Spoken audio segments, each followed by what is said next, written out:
প্রতিদিনের বাংলাদেশের শিরোনাম, আমিরের এক্স অ্যাক্ট, সরোয়ারের গ্রেপ্তার নিয়ে পুলিশের ভেতরে ভিন্ন সুর।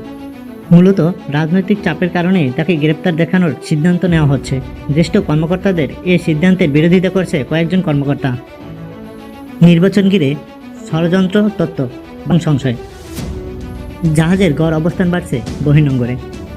নির্বাচনী আসনে ঢাকা 7, ভোটের দৌড়ে এগিয়ে বিএনপি। গোপন ভোট ব্যাংকের ভরসা জামায়াতের। বাঁচাতে হবে দেশের শতাধিক পাঠাগার। জামাতের ইশতেহারে আপসহীন ও নিরাপদ দেশসহ 26 বিষয়ে অগ্রাধিকার। ক্যারাভ্যানে নির্বাচনী প্রচার অনুমতি ইসির। নির্বাচনী আসন ঢাকা 9, দীর্ঘমেয়াদী সমীকরণে কঠিন প্রতিবন্ধকতার ইঙ্গিত। মব ভায়োলেন্স বলতে কোনো কিছুই নাই, স্বরাষ্ট্র উপদেষ্টা। জামায়াতের তাহের আমেরিকার দূতাবাসে।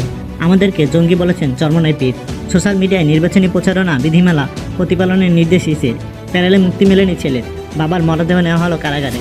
ফরিদপুর বিবাদ করার আশ্বাস তারেক রহমানের। যুক্তরাষ্ট্রের সঙ্গে কয়েকদিনের মধ্যেই আলোচনায় বসবে ইরান।